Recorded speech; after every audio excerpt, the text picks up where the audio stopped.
Жүрөк түшүү деген bu шариатка байланыштуу нерсе эмес. Жүрөк түшүү деген медицинага байланыштуу нерсе. Шариатыбызда бир нерсе боло турган болсо, өзүнүн тахассусуна, өзүнүн адисине кайтуу милдет деп айтылат. Ошон үчүн бир маселелерди айтса дагы, эгер ушунга махир, мындай тажрыйбалуу врач айткан болсо макул деп айтылат. Бир маселелергечи. Ошого жүрөкчү бул медициналык маселе, ошого караш керек. Бизде Кыргызда илгери жүрөгүн көтөртүп коет, ошо чындап эле катуу бир нерседен коркуп кеткенде, сүйүнүп кеткенде, жүрөк бир болт дегенде кабынан бир аз кыймылдай кетет экен. Аны адистер бар экен, мынтип жүрөгүн мынтип астынан мынтип көтөрүп, ачкарын колун салып, муну эре чейин кирип кетет кол, билесиңерби? Аялдардын жүрөк көтөргөндөр бар, ачкарын келесин дейт, могу колунун астынан жерден колун салганда эре чейин кирип кетет колу. Анан мынтип силкет мынтип.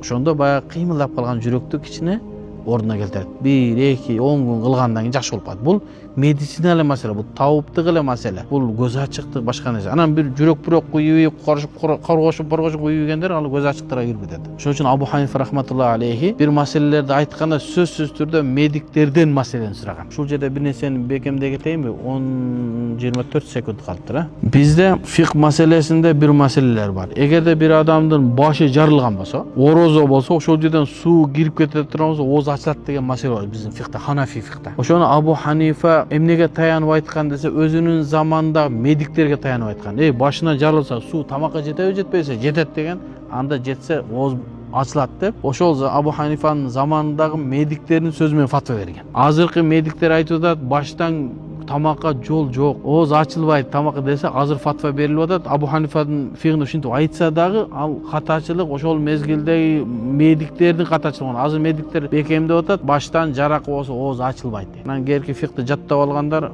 ооз ачат деп берет деп талаша берет. Биз ар бир заманда фикти замандын тили менен сүйлөтө алса, ошо факих болот, Элчиме, молдо эмеспиз. Бисмилла. Ошого кээ бир медициналык маселелерде азыркы ошол мурдагы фиктагы маселелер азыркы медицина маселе туура келбей калса, биз азыркы мезгилдеги медицинага салабыз. Ошого бирок кулурийди жаттап алып, же хидаят жаттап алып, мына могул жерде дарат сунат, же орозо бузулат десе, биз айтабыз, ал илгери ошол Абу Ханифанын мезгилиндеги врачтардын катачылыгынан ошондой жазылган. Азыр заман өзгөрдү, биз эми башкача фатва беребиз. Ошон үчүн баш жарылып калып туруп, эгер ошол жерден суу кирген болсо, ооз ачылбайт. Азыркы медицина ошону тактады. Экинчиси, аялдардын абретинен кирген суу дагы оозду ачпайт. Артка абреттен кирген орозодо оозду ачат. Аялдардын алдыңкы абретинен кирген суу ооз ачпайт. Илгери ачат деген эски китептерде. Эмнеге десе, ошол жердеги врачтар ошол алдыңкы абреттен кирген ашказанга жетебисе, жетет деген. Азыркылар карап туруп, жок жетпейт. Табарсык менен эле жатынга барат деген. Анан ошондон улам кээде фатвалар өзгөрүп турушу мүмкүн,